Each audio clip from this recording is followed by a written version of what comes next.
மாணவர்களுக்கும் பெற்றோர்களுக்கும் நான் டாக்டர் கராமத், துணை இயக்குனர், மருத்துவக் கல்வி மற்றும் ஆராய்ச்சி இயக்ககம்.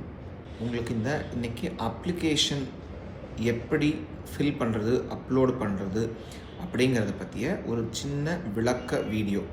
சின்னங்கிறது கொஞ்சம் லென்த்தி ஆகலாம், ஏன்னா நம்ம ஃபுல் அப்ளிகேஷனை கோ த்ரூ பண்ணுவோம். நம்ம இந்த ஃபில்லிங் மெத்தட்லாம் சொல்லித்தரும்போது நான் தமிழ்லையும் பேசுகிறேன், ஆங்கிலத்துலேயும் கலப்பு இருக்கும். ஸோ எல்லாருக்கும் ஹெல்ப்ஃபுல்லாக இருக்கும் அப்படிங்கிறதுக்காக இந்த ஒரு சின்ன முயற்சி. நம்ம tnmedicalselection.org அல்லது tnmedicalselection.net அப்படிங்கிற இந்த வெப்சைட் மூலமாக தான் இந்த அப்ளிகேஷனை நம்ம லாகின் பண்ணி ஃபில் பண்ண முடியும். இந்த அப்ளிகேஷன் பார்க்குறதுக்கு முன்னாடி 2 விஷயங்கள் கிளியர் பண்ணிட விரும்புகிறேன். இப்போ இந்த வீடியோ ஸ்டூடெண்ட்ஸ்க்கு, பேரண்ட்ஸ்க்கு ஹெல்ப்ஃபுல்லாக இருக்கணும் அப்படிங்கிறதுக்காக போடப்பட்டது தானே தவிர, இதுதான் ஃபைனல் டாக்குமெண்ட், இதுதான் இதில் உள்ளது தான், நான் பேசுகிறது தான் ரூலிங்னு கிடையாது. நான் பேசும்போது ஏதாவது மைனர் மிஸ்டேக்ஸ் நடக்கலாம். ஸோ அதனால் என்ன பண்ணணும், ஸ்டூடெண்ட்ஸ் ப்ராஸ்பெக்டஸ் அப்படின்னு தகவல் தொகுப்பேடு அப்படின்னு நம்ம வெளியிடுறோம் இல்லையா, அது ஒரு அரசு ஆணை. ஸோ அது இதே tnmedicalselection.orgங்கிற வெப்சைட்லேயே இருக்கும். இந்த ப்ராஸ்பெக்டஸில் இருக்கிறது தான் ஃபைனல், அதுதான் கரெக்டானது. இது நம்ம ஈஸி அண்டர்ஸ்டாண்டிங்காக எப்படி அப்ளிகேஷன் ஃபில் பண்ணும் அப்படிங்கிறத பார்த்துடலாம். இப்போ உங்கள் வீடியோவில் தெரிகிற மாதிரி, Dear parents, 7 to 18 is the most influential part of your child's life because their subconscious and their conscious mind are getting built. இப்போ இந்த சைட்டை திறந்த உடனே இப்போ கவர்மெண்ட் கோட்டா, மேனேஜ்மெண்ட் கோட்டா அப்படின்னு 2 காலம் இருக்குது. நம்ம கவர்மெண்ட் கோட்டா அப்படிங்கிறத நான் கிளிக் பண்ணி உள்ளே போயிருக்கேன். Click here for new registration அப்படின்னு இருந்தது இல்லையா, அந்த இடத்துல நம்ம புதுசாக ரெஜிஸ்டர் பண்ணணும். ரெஜிஸ்டர் பண்ணும்போது இந்த மாதிரி என்னென்ன விஷயங்கள் படித்து பார்க்கணும் அப்படிங்கிறது பாருங்கள். நான் முழுசாக படித்து பார்த்துட்டு கீழே நான் படிச்சுட்டேன் அப்படிங்கிறத ஒத்துக்கிட்டு அந்த செக் மார்க்கை கிளிக் பண்ண பிறகு அதுக்குள்ளே போகிறேன். இப்போ நம்ம பேசிக் டீட்டெயில்ஸ் கொடுக்குறோம்.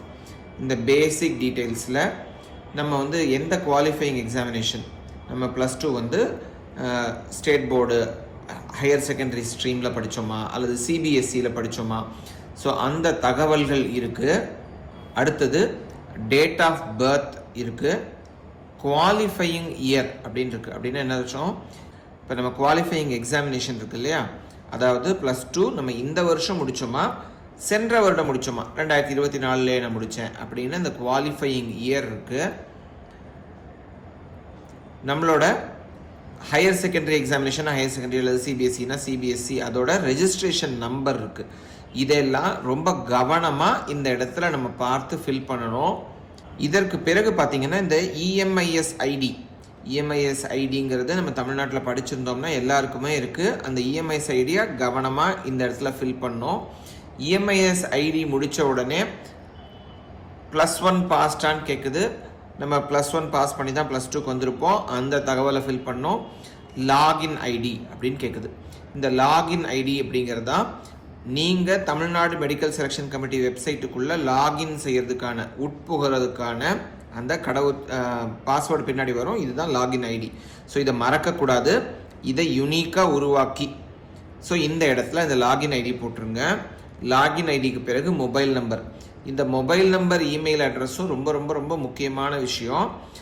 இந்த மொபைல் நம்பர், இமெயில் அட்ரஸில் தான் உங்களுக்கான இப்போது நீங்கள் அப்ளிகேஷன் போடும்போது ஓடிபிஸ் வரும். அக்கௌண்ட் நம்பர் கொடுத்து பே பண்ணும்போது அதற்கான ஓடிபி வரும்.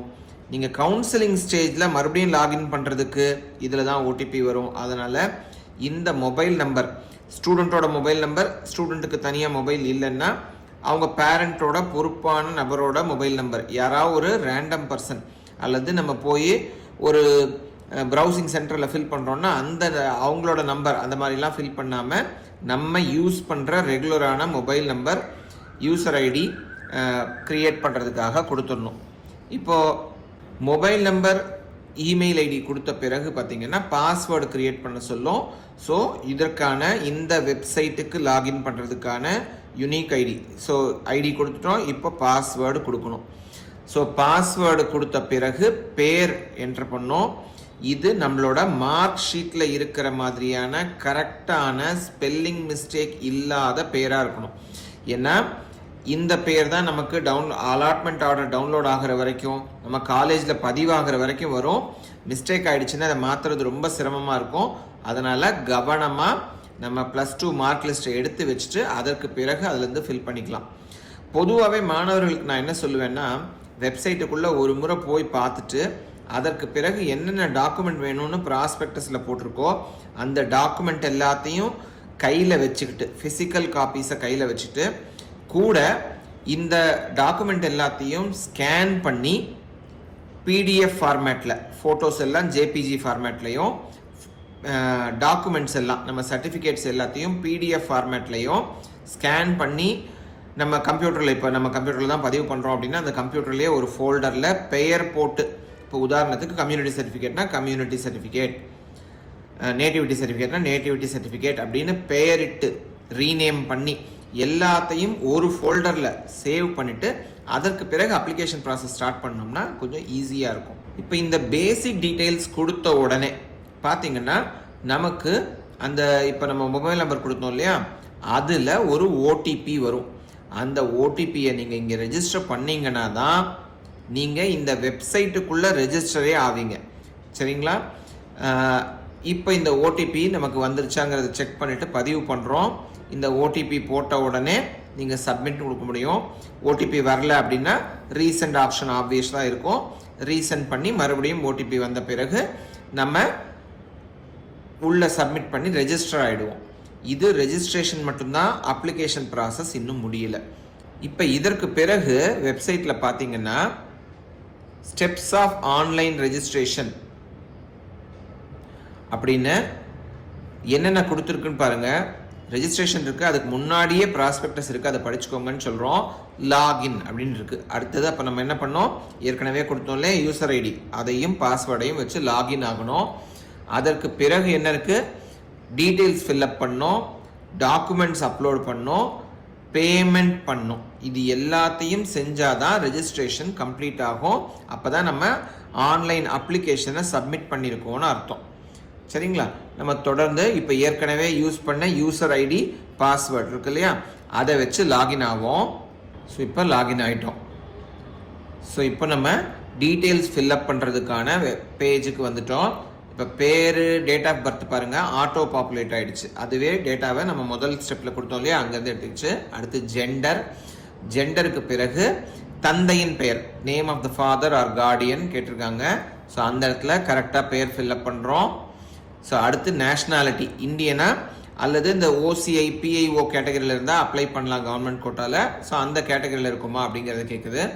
அதுக்கு அடுத்தது நேட்டிவிட்டி, தமிழ்நாடு நேட்டிவாக சேர்ந்தவர்களா அல்லது வேறு மாநிலத்தை சேர்ந்தவர்களா அப்படிங்கிறத தமிழ்நாடு கொடுத்து குடிக்கணும். Nativity, religion, name of the mother, community. இப்போ கம்யூனிட்டியில் நம்ம வந்து BCயா, MBCயா, SCயா, SCAவா, STயாங்கிறத கொடுத்துட்டோம்னா அதற்கு பிறகு அந்த பக்கத்தில் உள்ள ஃபீல்டில் நம்மளோட குறிப்பிட்ட உட்பிரிவு என்ன, கம்யூனிட்டியில் உட்பிரிவு என்ன அப்படிங்கிறத கேட்கும். ஸோ இப்போ நீங்கள் BC ஓப்பன் பண்ணிங்கன்னா BCயோட உட்பிரிவுகள் ஓப்பன் ஆகும். MBCயை கிளிக் பண்ணோம்னா MBCயோட உட்பிரிவுகள் ஆகும். நான் இங்கே வந்து ஒரு டீட்டெயில் கொடுத்துட்டு உள்ளே போகிறேன். ஸோ இப்போ அடுத்தது பார்த்தீங்கன்னா பிளேஸ் ஆஃப் பர்த் அப்படின்னு கேட்கும். எந்த மாநிலத்தில் நீங்கள் பிறந்தீர்கள். நேட்டிவிட்டி, நீங்கள் தமிழ்நாட்டை சேர்ந்தவராக இருந்தோம் கர்நாடகாவில் பிறந்திருந்தீங்கன்னா பிறப்புக்கான இடம்னா இந்த இடத்துல கொடுக்கலாம், தப்பு இல்லை. நேட்டிவிட்டி, நீங்கள் எந்த ஊரை சேர்ந்தவர், நேட்டிவிட்டிங்கிறதும் பர்த் பிளேஸும் ஒன்றும் கிடையாது. அடுத்து Aadhaar number. So Aadhaar number, சரியான ஆதார் நம்பரை இங்கே வந்து என்டர் பண்ணோம். பிளட் குரூப் கேட்டிருக்கோம், பிளட் குரூப் என்டர் பண்ணுங்கள். இப்போ இந்த இடத்துல candidates name as in Aadhaar அப்படின்னு கேட்குறோம். இது ஆதார் வெரிஃபிகேஷனுக்காக. ஸோ இப்போ ஆதாரில் என்ன பேர் இருக்கோ அது, ஒருவேளை +2 மார்க் லிஸ்ட்டில் இருக்கிறது வேறு பேராக இருந்தால் இங்கே இந்த இடத்துல ஆதாரில் இருக்கிற பேரை என்டர் பண்ணுங்கள். இதுக்கு அடுத்தது கம்யூனிட்டி சர்டிஃபிகேட்டோட இன்ஃபர்மேஷன். நம்ம குறிப்பாக நமக்கு சலுகை வேணும்னா, அதாவது கம்யூனிட்டி பேஸ்டு ரிசர்வேஷன் வேணும்னா இந்த கம்யூனிட்டி சர்டிஃபிகேட் இன்ஃபர்மேஷனை கரெக்டாக ஃபில் பண்ணுறது ரொம்ப முக்கியம். ஸோ கரெக்டாக நம்ம அந்த நம்பர், எந்த இடத்துலேருந்து இஷ்யூ செய்யப்பட்டது, இஷ்யூவிங் அத்தாரிட்டி யார், ஸோ இப்போ நம்ம RDOவா தாசில்தாரா, யார் இஷ்யூ பண்ணாங்க, கம்யூனிட்டி சர்டிஃபிகேட்டோட நம்பர் என்ன, ஸோ டேட் ஆஃப் இஷ்யூ என்ன, இது எல்லாத்தையும் அதில் என்டர் பண்ணோம்னா நம்ம இந்த டீட்டெயில்ஸ் கம்ப்ளீட் பண்ணிட்டோம். இதற்கு அடுத்து அட்ரஸ் டீட்டெயில்ஸ். அட்ரஸில் 2 அட்ரஸ் கேட்டிருக்காங்க. கம்யூனிகேஷன் அட்ரஸ், நமக்கு ஏதாவது ஒரு வகையில் தேவைப்பட்டால், பொதுவாக எந்த இண்டிவிஜுவல் பர்சனல் கம்யூனிகேஷனும் தமிழ்நாடு மெடிக்கல் செலெக்ஷன் கமிட்டிலேருந்து வராது, எல்லாமே வெப்சைட் மூலமாக தான் நடக்கும். ஆனாலும் அட்ரஸ் எது அப்படிங்கிறது நம்மளோட இப்போ கம்யூனிகேட் பண்ணணும்னா எந்த அட்ரஸ்ஸு, நம்மளோட பெர்மனன்ட் அட்ரஸ் எது, ரெண்டையுமே ஒன்று ஃபில் பண்ணிவிட்டு இன்னொன்றுக்கு வந்து கிளிக் பண்ணிங்கனாலே அது ஆட்டோ பாப்புலேட் ஆகி இதே அட்ரஸில் தான் ரெண்டுமே எனக்கு ஒன்று தான்னா அதை ஃபில் பண்ணிக்கலாம். அதில் ஒன்றும் சிரமம் கிடையாது. ஸோ அடுத்தது ஸ்பெஷல் கேட்டகரி இன்ஃபர்மேஷன்.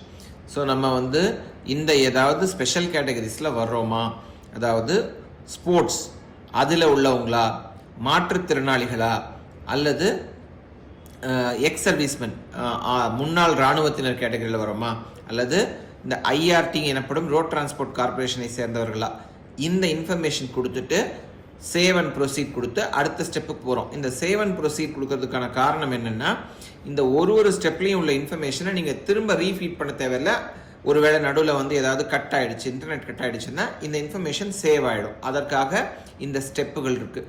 இதற்கு பிறகு பார்த்தோம்னா நம்ம 6th +2 வரைக்கும் படித்ததுக்கான இன்ஃபர்மேஷன். ஸோ இப்போ நம்ம வந்து கவர்மெண்ட் ஸ்கூலில் படித்தோமா இல்லையா அப்படிங்கிறது முக்கியமாக இங்கே கொடுக்கணும். 7% சிறப்பு இடஒதுக்கீடு அரசு பள்ளி மாணவர்களுக்கு இருக்கிறதுனால அந்த மாணவர்கள் ஃபில் பண்ணும்போது இங்கே அரசு பள்ளியில் படித்தாங்களா, அரசு பள்ளியில் படிக்கலைன்னா நோ அப்படிங்கிறத கிளிக் பண்ணணும். சரியா, இது பல பேர் வந்து தவறாக ஃபில் பண்ணிடுறோம். அரசு பள்ளியில் படித்தோம் அப்படின்னு ஃபில் பண்ணாதான் அந்த 7.5% இடஒதுக்கீடுக்கு உள்ளே வர முடியும். ஸோ அதனால் 7.5% இடஒதுக்கீடை பொறுத்த வரைக்கும் நம்ம பார்த்தீங்கன்னா இந்த வருஷம் போன வருஷம் முடித்த எல்லா அரசு பள்ளி மாணவர்களுக்கும் அந்த இஎம்ஐஎஸ்ல வச்சே டேட்டா எடுத்துக்கலாம். சிஇஓ சர்டிஃபிகேட் தேவையில்லை. அதனால் குறிப்பாக அந்த இஎம்ஐஎஸ் ஐடி கரெக்டாக ஃபில் பண்ணோம். அதே மாதிரி ஸ்கூல் இன்ஃபர்மேஷன் பண்ணும்போது 6வதுலேருந்து ஒவ்வொரு வருடமும் எந்த ஸ்கூலில் படிச்சிங்க இன்ஃபர்மேஷன் பண்ணோம். ரொம்ப டைப் பண்ணணும்னு அவசியம் இல்லை. நீங்கள் 6வது படிச்சுட்டு அதே ஸ்கூலில் தான் 12வது வரைக்கும் படிச்சிங்கன்னா அந்த மேலே உள்ள கிளிக் மார்க்கை கிளிக் பண்ணிங்கனாலே போதும். அது வந்து அதே ஸ்கூல்லையே எல்லா வருஷமும் படித்தோன்னு எடுத்துக்கும். அதற்கு பிறகு நமக்கு பார்த்தீங்கன்னா எந்த டைப் ஆஃப் ஸ்கூல் அப்படின்னு இருக்கும். ஸோ இந்த டைப் ஆஃப் ஸ்கூலில் முக்கியமாக கரெக்டாக ஃபில் பண்ணுங்கள். அது கவர்மெண்ட் ஸ்கூலாக இருக்கலாம், எய்டட் ஸ்கூலாக இருக்கலாம், சிபிஎஸ்சி ஸ்கூலாக இருக்கலாம், கார்பரேஷன் ஸ்கூலாக இருக்கலாம். சரியா, இந்த மாதிரி ஸ்பெஷல் ஸ்கூல்ஸ் நிறைய இருக்கு இல்லையா, அதெல்லாம் இருக்கலாம். அதற்கான எல்லா காலமும் இருக்குது. அது இல்லாமல் இதில் எதுலேயுமே உங்கள் ஸ்கூல் ஃபிட் ஆகாதுன்னா அதர்ஸ்னு ஒரு காலமும் இருக்குது, அதை நீங்கள் ஃபில் பண்ணலாம். அதற்கு பிறகு ஆர்டிஇ, அதாவது ரைட் டு எஜுகேஷனில் நம்ம வர்றோமா, அதாவது கல்வி உரிமை சட்டத்தின் கீழே நம்ம வந்து தனியார் பள்ளிகளில் படித்தாலும், ஆனால் கல்வி உரிமை சட்டத்தின் கீழே படிச்சிருந்தா நம்ம வந்து இந்த 7.5% ஒதுக்கீட்டுக்கு நம்ம தகுதி பெற்றவர்களாகும். அதனால இந்த ஆர்டிஇ 6, 7, 8 படித்து அதற்கு பிறகு அரசு பள்ளிகளில் படித்தீங்களா அப்படிங்கிறதுக்கான கேள்வி. இல்லை சார் நான் வந்து பிரைவேட் ஸ்கூலில் தான் படித்தேன்னா அந்த ஆர்டிஇயில் நோ அப்படின்னு கொடுத்துடலாம். அதற்கு பிறகு எந்த மாவட்டம் அப்படிங்கிறதும் நீங்கள் மாவட்டத்தை ஃபில் பண்ணிங்கனாலே வந்து ஸ்டேட், இப்போ நீங்கள் ஸ்டேட் போர்டில் தான் படித்தோம் அப்படின்னு கொடுத்துட்டோம்னா தமிழ்நாடுங்கிறது ஆட்டோ பாப்புலேட் ஆகிடும். இதை நீங்கள் கரெக்டாக பார்த்து இந்த பேஜை ஃபில் பண்ணிவிட்டு இந்த ஸ்கூல் இன்ஃபர்மேஷன் முடிஞ்ச உடனே அடுத்த ஸ்டெப் முடிஞ்சு சேவ் அண்ட் ப்ரொசீட் கொடுத்துடலாம். இதற்கு அடுத்த பேஜில் நீட்டுக்கான டீட்டெயில்ஸ் கேட்டிருக்கோம். ஸோ நீட்டில் ரோல் நம்பர் என்ன அப்படிங்கிறத முதல்ல கொடுத்துடணும். அதுக்கு அடுத்தது நீட் அப்ளிகேஷன் நம்பர், ரோல் நம்பருங்கிறது வேற, நீட் அப்ளிகேஷன் நம்பருங்கிறது வேற, அது ரெண்டையும் ஃபில் பண்ணோம். எத்தனை முறை நீங்கள் நீட்டுக்கு அப்பியர் ஆகிருக்கீங்க, இதுதான் ஃபஸ்ட் டைம் அப்பியர் ஆகிறோன்னா ஃபஸ்ட் அட்டெம்ப்ட் கொடுக்கலாம். இல்லை நான் 2024 அப்பியர் ஆனேன், இது 2வது முறைனா செகண்ட் அட்டெம்ப்ட் அப்படின்னு கொடுப்போம். ஸோ அதுக்கப்புறம் எந்த மாநிலத்தில் நீங்கள் நீட் எழுதுனீங்க அப்படிங்கிற டீட்டெயில்ஸ் கொடுக்கணும். அதுக்கப்புறம் கோச்சிங், ஏதாவது நீட்டுக்கு ஸ்பெஷல் கோச்சிங் நீங்கள் போனீங்களா அப்படிங்கிறதையும், கோச்சிங் போயிருந்தால் அது எந்த சென்டரில், அது அரசாங்கத்தால் உருவாக்கப்பட்ட ஏதாவது கோச்சிங்கா இல்லை தனியார் மூலமாக கோச்சிங் போனீங்களாங்கிற தகவலை நம்ம இங்கே ஃபில் பண்ணுறோம். நீட்டுக்கு பிறகு அகாடமிக் இன்ஃபர்மேஷன் அப்படின்னு நம்ம சொல்கிறோம். அதாவது நம்ம +2 படித்தோம் இல்லையா, அது சம்மந்தமான இன்ஃபர்மேஷனு. ஸோ நம்ம +2 மார்க்கு அதையெல்லாம் ஃபில் பண்ண வேண்டியிருக்கோம். ஸோ ஏற்கனவே சொன்ன மாதிரி குவாலிஃபைங் எக்ஸாமினேஷன் முதல் பேஜில் என்ன கொடுத்தோமோ அது இங்கே ஃபில் ஆகிடும். ஹையர் செகண்டரினா ஹையர் செகண்டரி, சிபிஎஸ்சினா சிபிஎஸ்சி. நிறைய பேருக்கு வந்து ஹெச்எஸ்சினா என்ன அப்படிங்கிறதுல டவுட் இருக்குது. ஹெச்எஸ்சினா ஸ்டேட் போர்டு ஹையர் செகண்டரியில் படித்தவங்க ஹெச்எஸ்சின்னு ஃபில் பண்ணுவாங்க. சிபிஎஸ்சியில் முடிச்சிருந்தீங்கன்னா சிபிஎஸ்சின்னு ஃபில் பண்ணுவீங்க.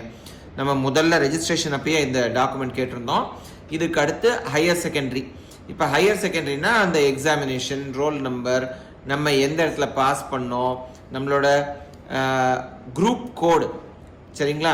அதாவது நம்ம வந்து ஃபிசிக்ஸ், கெமிஸ்ட்ரி, மேத்ஸ், பயாலஜி படித்தோமா, ஃபிசிக்ஸ், கெமிஸ்ட்ரி, பாட்னி, ஜுவாலஜி படித்தோமா, ஒவ்வொன்றுக்கும் குரூப் கோடு கொடுத்துருக்காங்க இல்லையா? அந்த குரூப் கோடும் இந்த இடத்துல ஃபில் பண்ணும். இந்த குரூப் கோடை ஃபில் பண்ண பிறகு நம்மளோட சப்ஜெக்ட்ஸ் பாப்புலேட் ஆகிடும். அந்த குரூப்புக்கு ஏற்ற மாதிரி சப்ஜெக்ட்ஸ் இருக்கும்.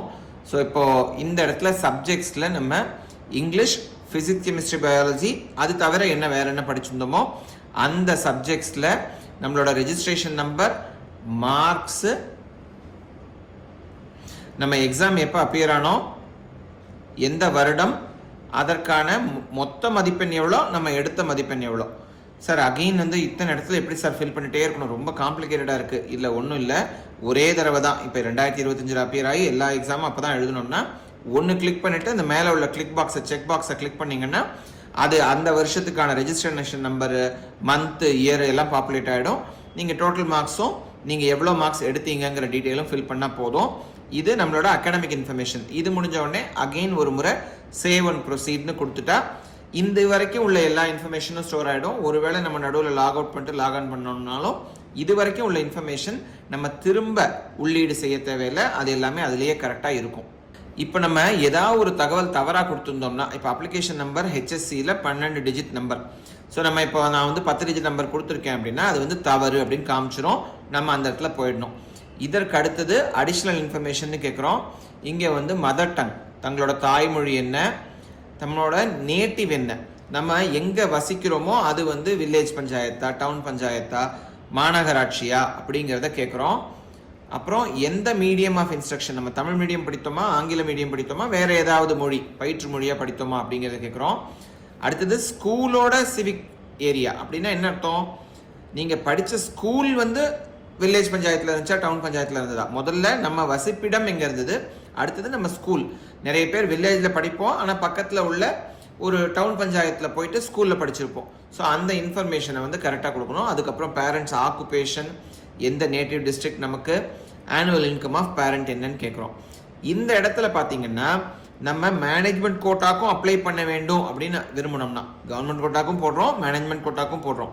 ஏதாவது ஒன்றுக்கு தனியாக போடுறோம்னா முதல்லையே நம்ம கிளிக்கில் செலக்ட் பண்ணிக்கலாம். ஆனால் கவர்மெண்ட்டில் போடுறேன் சார், ஆனால் மேனேஜ்மெண்ட்டுக்கும் நான் அப்ளை பண்ணுறேன்னா இங்கே நீங்கள் கிளிக் பண்ணிங்கன்னா உங்களோட இந்த டீட்டெயில்ஸ் எல்லாம் திரும்ப கேட்காம, ஏன்னா இன்னொரு முறை போடுறோம், அந்த இடத்துல ஏதாவது தவறு பண்ணிடுவோங்கிறதுனால திரும்ப கேட்காம இதை அப்படியே அந்த டேட்டாவை எடுத்துக்கும். மேனேஜ்மெண்ட்னு கொடுத்தீங்கன்னா நீங்கள் இந்த 3 விஷயங்களை சொல்ல வேண்டியிருக்கும். அதாவது நீங்கள் என்ஆர்ஐயா, நீங்கள் ஏதாவது குறிப்பிட்ட ரிலிஜியஸ் அல்லது லிங்குவிஸ்டிக் மைனாரிட்டி கம்யூனிட்டியை சேர்ந்தவங்களா. அதாவது ரிலிஜியஸ் மைனாரிட்டி இன்ஸ்டியூஷன் தமிழ்நாட்டில் இப்போதைக்கு MBBS BDSல கிறிஸ்டியன் மைனாரிட்டி இன்ஸ்டியூஷன் இருக்குது. ஸோ நீங்கள் இப்போ கிறிஸ்டியன் மைனாரிட்டியை கொண்டவர்களா. அதே மாதிரி லிங்குவிஸ்டிக் மைனாரிட்டியில் தெலுங்கு அல்லது மலையாளம் மைனாரிட்டி இன்ஸ்டியூஷன்ஸ் இருக்குது. ஸோ நீங்கள் தெலுங்கு மைனாரிட்டி கிளைம் பண்ணுறீங்களா மேனேஜ்மெண்ட் கோட்டாக்கு கீழே அப்படின்னா அந்த இடத்துல கிளிக் பண்ணோம். ஏற்கனவே நம்ம வந்து மதர் டங்கு மற்ற இடங்கள் எல்லாத்துலேயுமே தமிழ்னு கொடுத்துருந்தோம்னா அது இங்கே ஆட்டோமேட்டிக்காக இப்போ எனக்கு நடந்த மாதிரி என்ன ஆகிடும், நான் வந்து தமிழ்னு கொடுத்துருந்ததுனால இங்கே தெலுங்குக்கு அதுவே மைனாரிட்டியில் நோக்கு கிளிக் ஆகிடுச்சு. இதற்கு அடுத்து இந்த ஸ்டெப்பை சேவ் அண்ட் ப்ரொசீட் பண்ணிட்டு அடுத்த ஸ்டெப் போனோம்னா ரீஃபண்ட் பேங்க் டீட்டெயில்ஸ்னு கேட்கும்.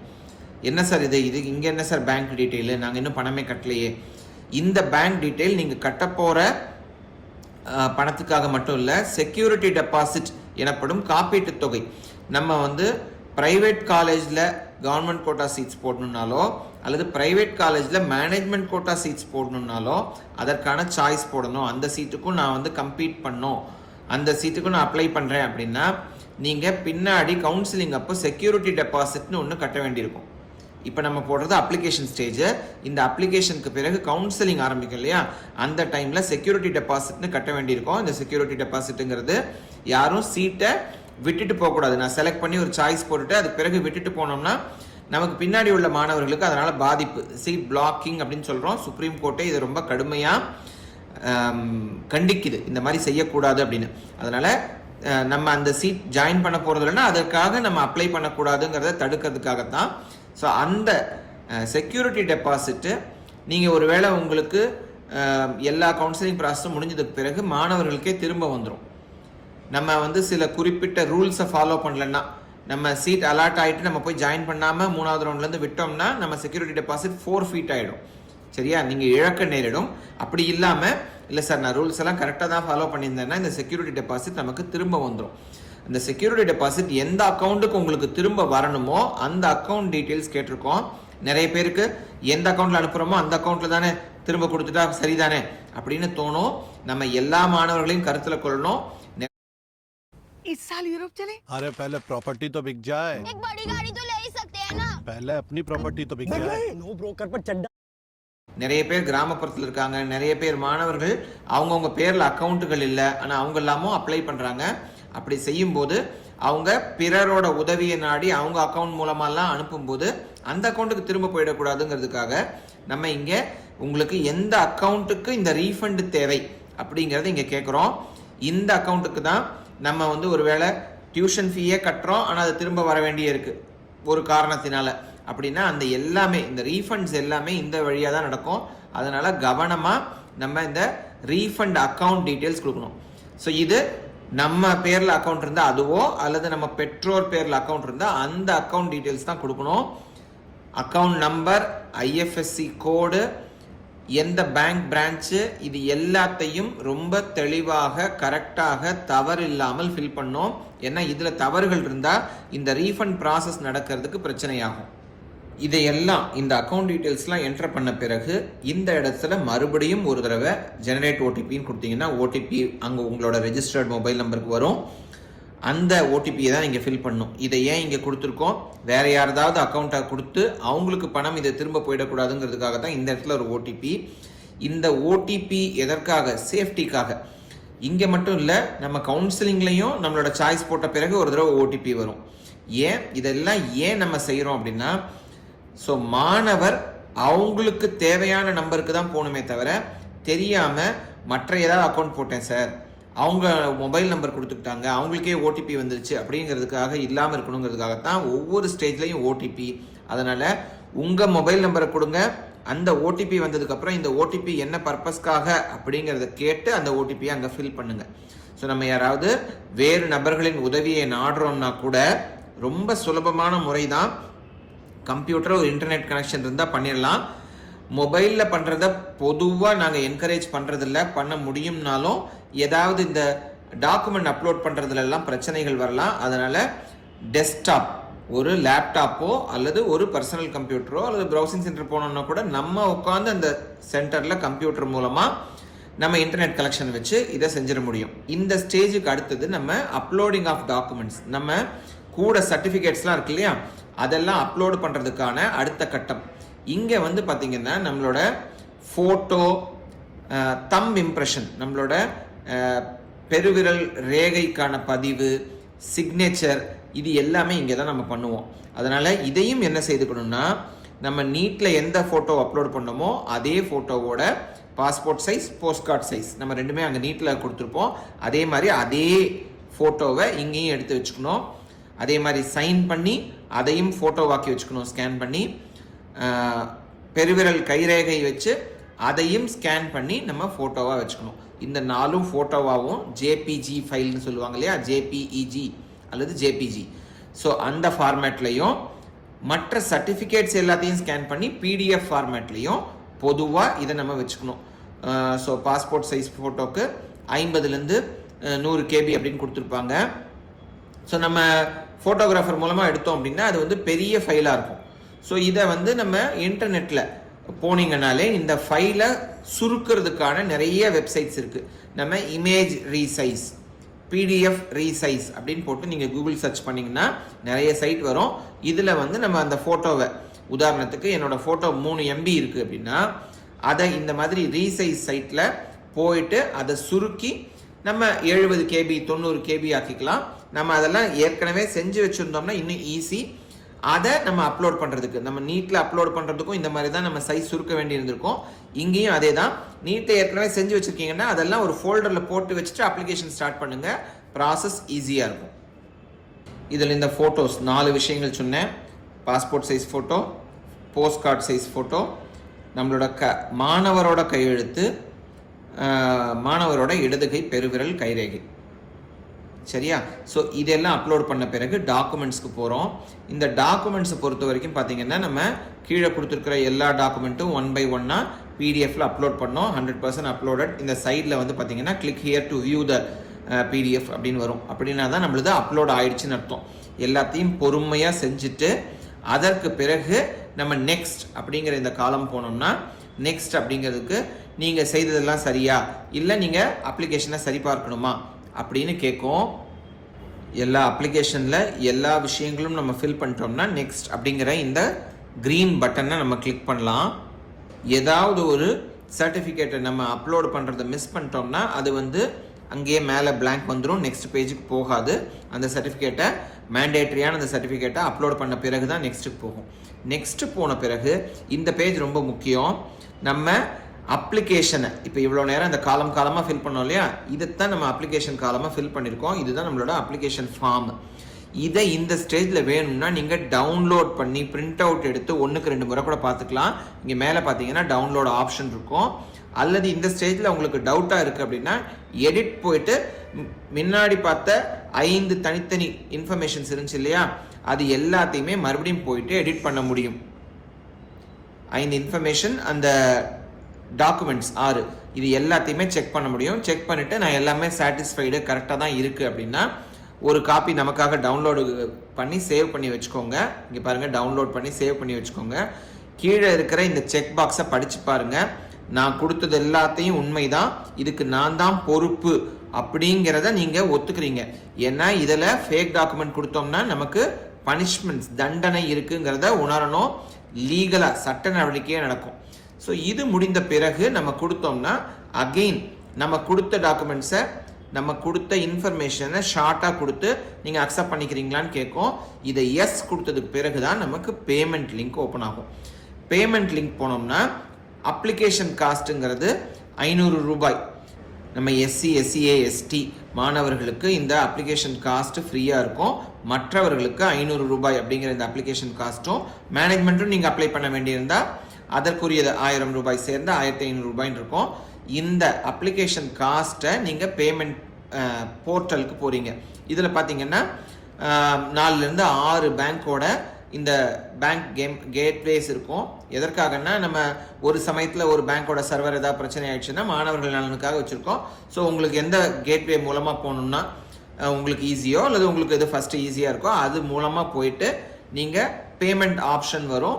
அதில் UPI, credit card, debit card, net banking எதன் மூலமாக வேணாலும் நீங்கள் பேமெண்ட் பண்ண பிறகு பார்த்தீங்கன்னா இந்த காலம் வரும். இந்த காலத்தில் நீங்கள் பாருங்கள் அப்ளிகேஷன் சப்மிட்டடு இந்த மாதிரி வருது இல்லையா, இதில் கடைசி 2 செக் பாக்ஸும் கிளிக் ஆகிட்டா தான் பேமெண்ட் கம்ப்ளீட்டடு, அப்ளிகேஷன் சப்மிட்டட் இந்த 2 பாக்ஸும் கிளிக் ஆகிட்டா தான் நம்மளோட அப்ளிகேஷன் சப்மிட் ஆயிடுச்சுன்னு அர்த்தம்.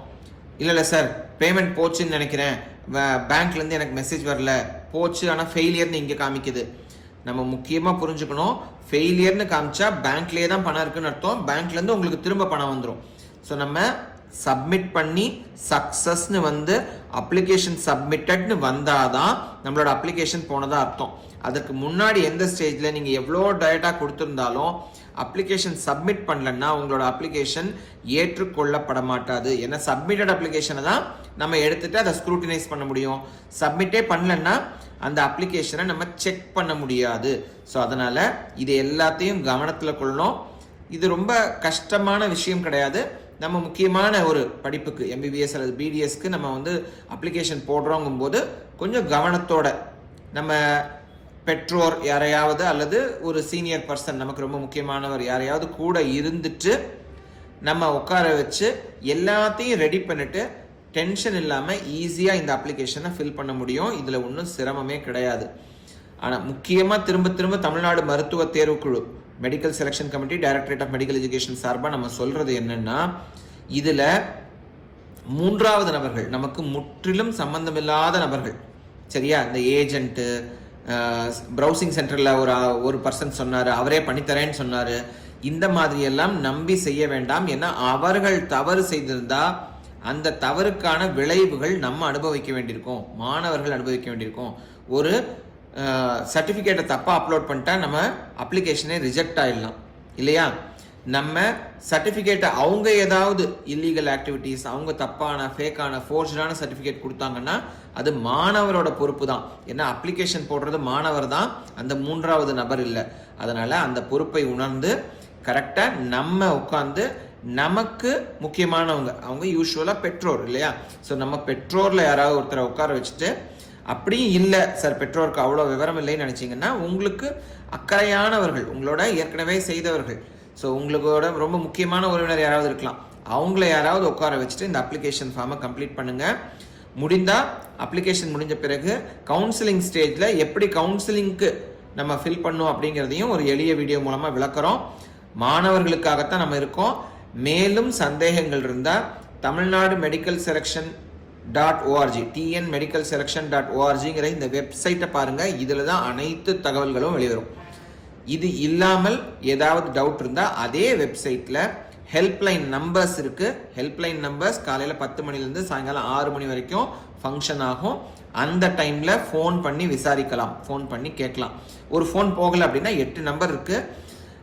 இப்போ போகலைன்னா 5 நிமிஷம் கழித்து திரும்ப கால் பண்ணலாம். ஸோ அதனால் இந்த நம்பர்களில் கேட்டு நம்ம உதவி பெற்று இந்த அப்ளிகேஷனை ஈஸியாக ஃபில் பண்ணுவோம். வாழ்த்துக்கள், நன்றி, வணக்கம்.